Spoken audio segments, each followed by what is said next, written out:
उन लोगों को बधाई जिन्होंने जो मेंस लिखने जा रहे हैं, और उन लोगों को ज्यादा बधाई जो मेंस नहीं लिखने जा रहे हैं।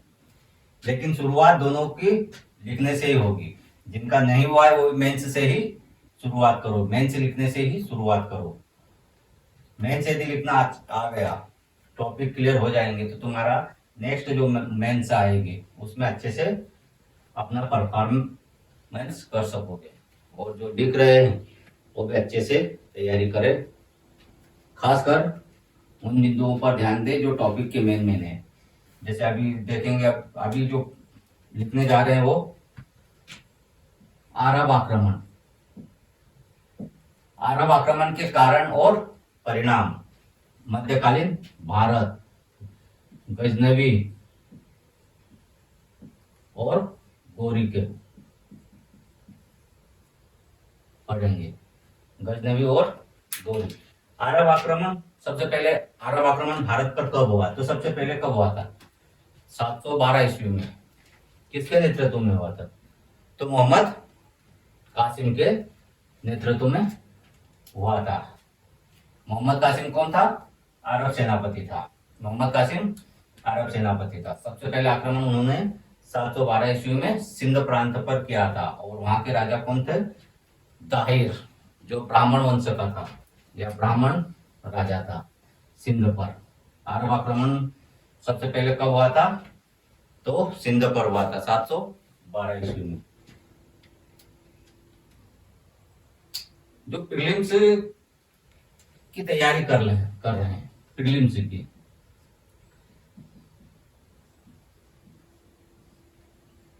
वो मेंस से ही शुरुआत करें, लिखने से ही शुरुआत करें मेंस की। तो आती हुई मेंस तुम्हारी।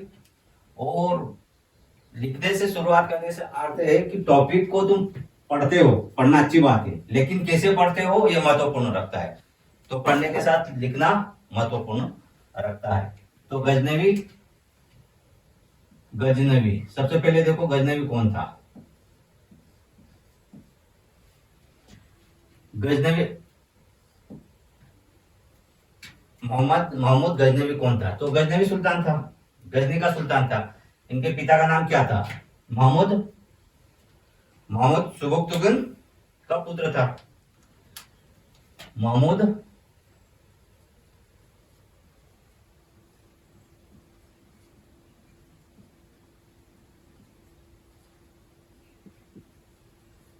सुबुक्तुगिन का पुत्र था महमूद गजनवी। महमूद गजनवी को जो उपाधियां मिली थी, और मोहम्मद गजनवी ने सबसे पहला आक्रमण कब किया था? 1175, जिसने भारत पर लगभग 17 आक्रमण किया था। और सोमनाथ का मंदिर सबसे ज्यादा भयावह आक्रमण था, सोमनाथ के मंदिर पर आक्रमण। और कहा जाता है कि इसकी राज्यसभा का, तत्कालीन राज्यसभा सर्वश्रेष्ठ थे।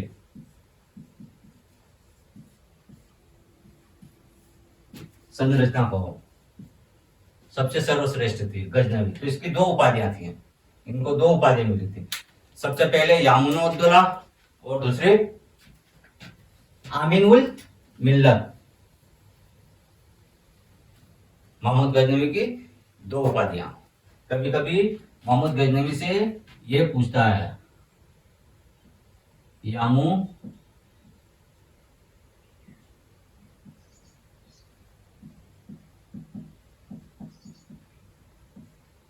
यामुनउद्दौला, सॉरी, या फिर यामीनू,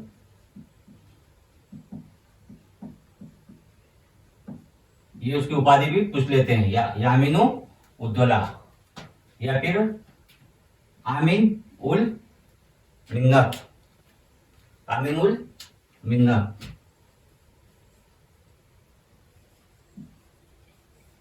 आमीन उल मिन्नत, ये उनकी गजनवी की दो उपाधियां थी। आमीन उल मिन्नत का अर्थ है मुसलमानों का संरक्षक।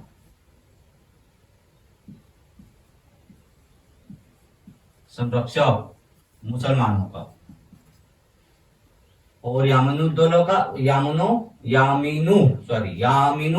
उद्दौला का मतलब है साम्राज्य का दाहिना हाथ। इस तरीके से कभी कभी उपाधियां पूछ लेते, उसको सिर पर लिखना रहता है 1 या 2 लाइन में। प्रीलिम्स में 1 या 2 लाइन में पढ़ो, ऑप्शनल पढ़ो तो 1 या 2 लाइन में पढ़ना चाहिए लिखने की प्रैक्टिस के, तो वो तुम्हारे ऑप्शनल में भी काम आएगा। अब गोरी,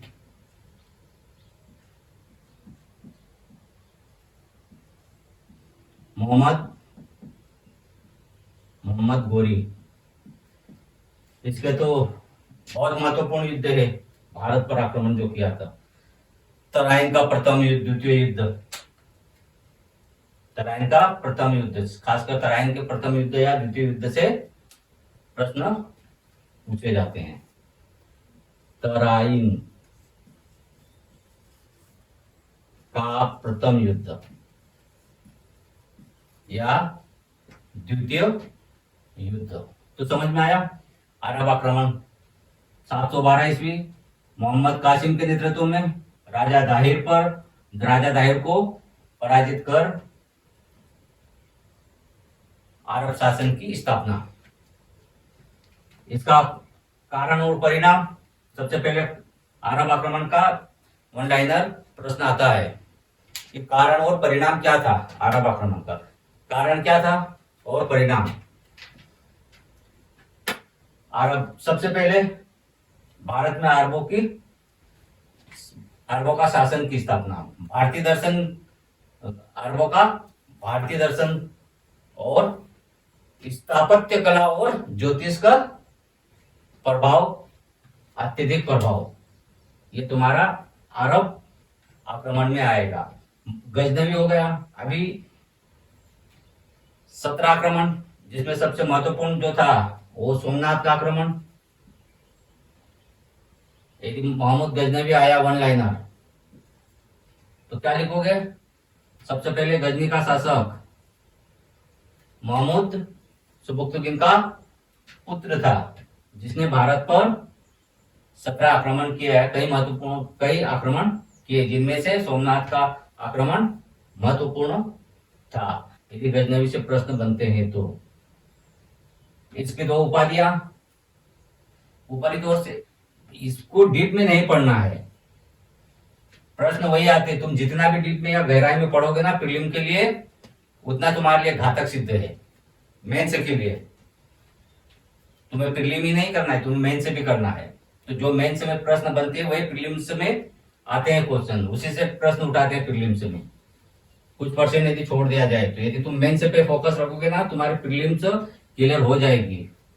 प्रीलिम्स में कोई टॉप थोड़ी करना है तुम्हें। वो प्रश्न पढ़ो जो मेंस में आते हैं, उनसे ही संबंधित प्रश्न प्रीलिम्स में भी आते हैं। प्रीलिम्स में कोई अलग प्रश्न नहीं आते हैं। यदि तुम्हारी मेरिट यदि बनती तो बात अलग है कि उसको अलग से समय देते प्रीलिम्स को। तुम्हारे सिर्फ क्वालिफाई है मेंस के लिए, क्वालिफाई करना है तो 70 से 85% मेंस से ही बैठते हैं। तो सबसे पहले बेसिक तुम्हारा मेंस होता है। यदि मेंस तुम्हारे क्लियर हो गए, मेंस से कॉन्सेप्ट तुम्हारे क्लियर हो गए, तो तुम्हारे प्रीलिम्स अपने आप निकल जाएगी। बड़े पेड़ पर चढ़ने की तैयारी करना चाहिए, छोटे पेड़ पर खुद ब खुद चढ़ जाओगे। तो मेंस क्लियर करो, सबसे पहले मेंस के कॉन्सेप्ट क्लियर करो, तुम्हारी प्रीलिम अपने आप हो जाएगी। और कॉन्सेप्ट लिखने से ही होगा। सबसे पहले वन लाइनर, जितने भी एक टॉपिक में से कितने बनते हैं, वन लाइनर प्रश्न निकाल के उनको सॉल्व करके खत्म कर दो, तुम्हारी प्रीलिम्स तैयारी हो जाएगी। जैसे साहित्यकारों में कालिदास पढ़ते हो, साहित्यकारों में कालिदास पढ़ते हैं, तो कालिदास सबसे देखो, कालिदास कौन है, तो प्राचीन साहित्यकार है। उनकी रचनाएं याद करो, उनका जीवन परिचय याद करो,